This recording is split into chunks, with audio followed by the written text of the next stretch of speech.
The past few weeks, we've been taking a way too early look at early position battles for the Alabama Crimson Tide. And today I wanted to talk about the offensive line. I meant to get this out yesterday, but as y'all can see, I just finished kind of redoing this room, and some of the things weren't quite right yesterday. And so I spent all day trying to get it fixed, and finally we're here. But better late than never. And today I really am interested in talking about what could be, on paper at least, one of the most loaded position groups in all of the country. This Alabama Crimson Tide offensive line unit, the possibilities here are really endless, and I am super stoked to talk about it today. But before we do, as always, y'all know the drill. I want to hear from y'all. And today I actually have two questions for you. First, are you the most excited about this offensive line group? Give me a Y for yes or an N for no. And secondly, do you believe that this Alabama offensive line could be one of the most talented units in all of the country? Same thing on that one. And let me know what y'all are thinking. I love interacting with y'all down in the comments.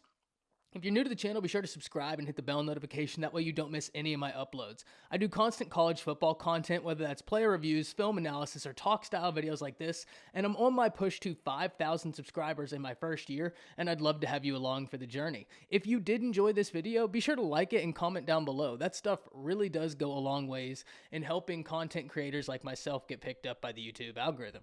But with all of that being said, let's talk about what might be the most loaded position group in all of the nation. And yeah, the Alabama Crimson Tide lost some very important depth. When you lose a guy such as Landon Dickerson, and then you lose a guy such as Alex Leatherwood, it's going to be very hard to replace talent of that level, right? And not only the talent of that level, but the experience. And that's probably my biggest concern as a whole for the Alabama offensive line. The good news is it's a very small concern. And the reason it's a very small concern is because even though the Alabama Crimson Tide does have to replace some very impactful starters, I really like not only the depth they return, but some of the experience on the depth they return. We have Evan Neal on the right tackle last year, who I undoubtedly believe will be your new left tackle this year. I don't think that the Alabama Crimson Tide is going to field a new left tackle and a new left guard when all three of their quarterbacks that are really going to be vying for quarterback one are right-handed. That just doesn't seem feasible, and Evan Neal is a guy that possesses all of the attributes to be able to flip to that blind side and really do some excellent stuff. So look for Evan Neal over on that left tackle. Now, the left guard, there is some things we could do here. Tommy Brown is already on campus. This guy is a 4-star, former top 200 guy. And earlier in the video, when I said this might be the most loaded position group in all of the nation, the reason I said that is because the lowest rated guy of the guys that are going to be really vying for these spots is a guy who is ranked as a 4-star, 330th best player in the nation. That is insane. That guy right there is a lot of other colleges' key piece on their offensive line. The Alabama Crimson Tide has 3 guys who could be on this offensive line next year that are former top 10 players in the nation. 4 stars everywhere. Top 100 guys everywhere. And everyone on this offensive line unit is a top 350 guy in the nation. A lot of top 200 guys. Doug Marrone has got to be very excited. And so Tommy Brown could get that left guard spot, but I wouldn't also be surprised to see a Tommy Brockermeyer, a J.C. Latham, or a Terrence Ferguson. Remember, the Alabama Crimson Tide just signed possibly the greatest offensive line class of all time.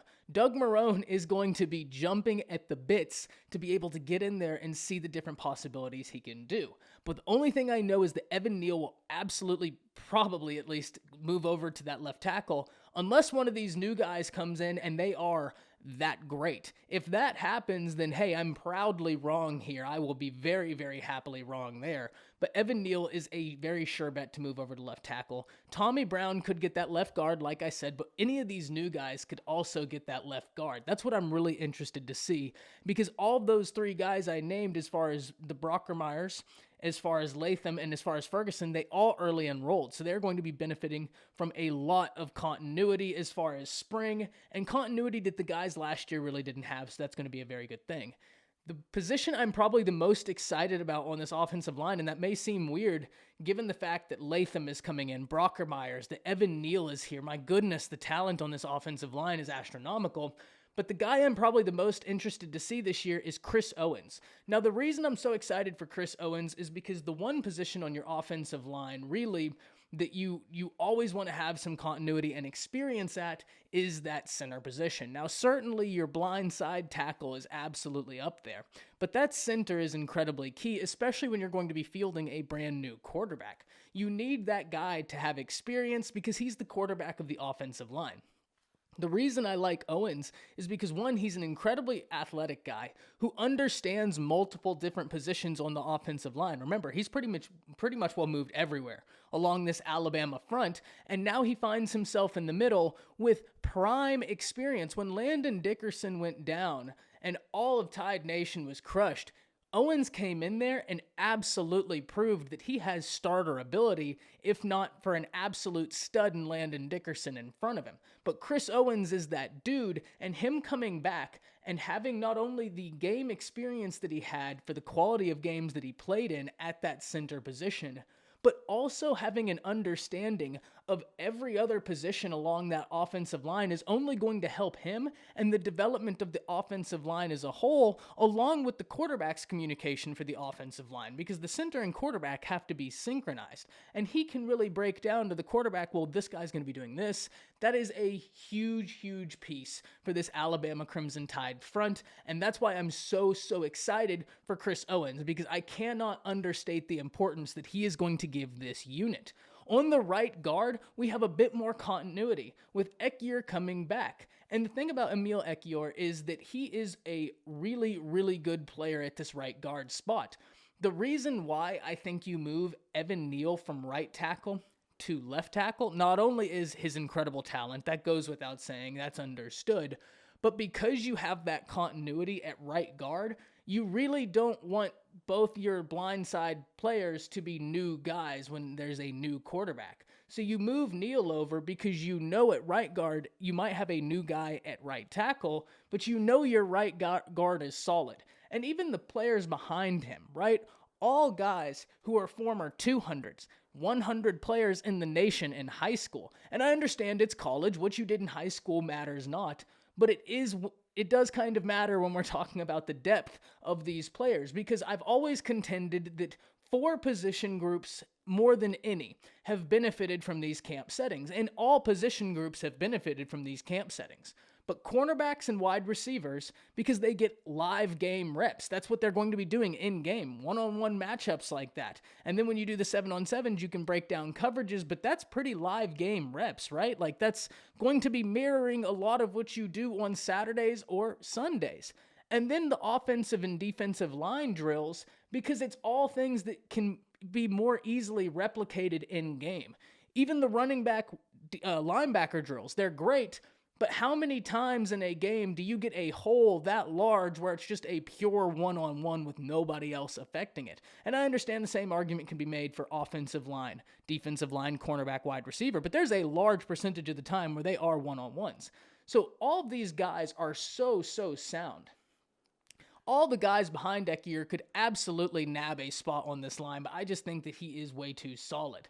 Now, we've talked about how Evan Neal will probably be moving over from that right tackle to the left tackle, so the question becomes, what do you do with right tackle? Well, fear not, Tide Nation, because you just recruited the greatest offensive line class, along with the greatest recruiting class of all time. And so the possibilities at this right tackle are endless. You could have J.C. Latham. You could have Tommy Brockermeyer. You could have any of the guys already on campus. I'm talking Kendall Randolph, Cohen. You have guys that are just so highly touted coming out of high school. But personally, if I'm going to be honest, because I kind of am familiar with the circuit Brockermeyer came from, I'm familiar, I've got to watch him play one time, I don't know how you're going to be able to keep him off the field. He is the real deal, and I'm super stoked to see what's going to be happening through camp. And I really can't wait to come back and keep talking about these videos as we go through because of the importance that the camp setting in the spring and A-Day will have. It's going to be awesome for us to be able to look back on this video and see where we were right, where we were wrong, and that's also why I'm so interested in hearing from y'all. So quick wrap-ups before we set this thing off. The thing I'm looking for is what freshmen can contribute, because I have a hankering suspicion, as great as the depth is right now on Alabama's roster that they currently have, not even talking about the freshmen, you could have a great, phenomenal starting offensive line out of the depth they already have. But they got some special freshmen. Remember, J.C. Latham and Tommy Brockermeyer are former top 5 recruits in the nation, and they are coming from circuits that are proven. Latham from IMG, and the Alabama IMG offensive line pipeline has been very fruitful, and I don't see how Latham also doesn't get to see the field early. So if I had to guess my 5 right now, it would be Evan Neal at the left tackle, with probably J.C. Latham or Tommy Brown at that left guard. At center, we have Chris Owens. At right guard, we have Ekiyor. And at right tackle, I'm going to say it's either Brockermeyer or J.C. Latham. And also, without saying, at left guard, add in Brockermeyer as well into that conversation, as well as Ferguson. We could have J.C. Latham at left guard. We could have Ferguson at left guard. We could have Tommy Brockermeyer at left guard. We could have Tommy Brown at left guard. There's really a lot of possibilities that you have to like, and all of them are very plausible, because it is just a blessing for Doug Marrone to be able to come in here in his first year and have this talented of a group, possibly the most talented and deepest group in all of college football. The Alabama running back room could give them a run for their money. Certainly Ohio State has some rooms that could have something to say. But this Alabama offensive line group, on paper at least, is special. But I really can't wait to hear from y'all. So be sure to hop down to the comments. Let me know who you think is going to be the lineup. What guys are you really excited for? And what freshmen are you looking out for? I can't wait to hear from y'all. That's it. See ya.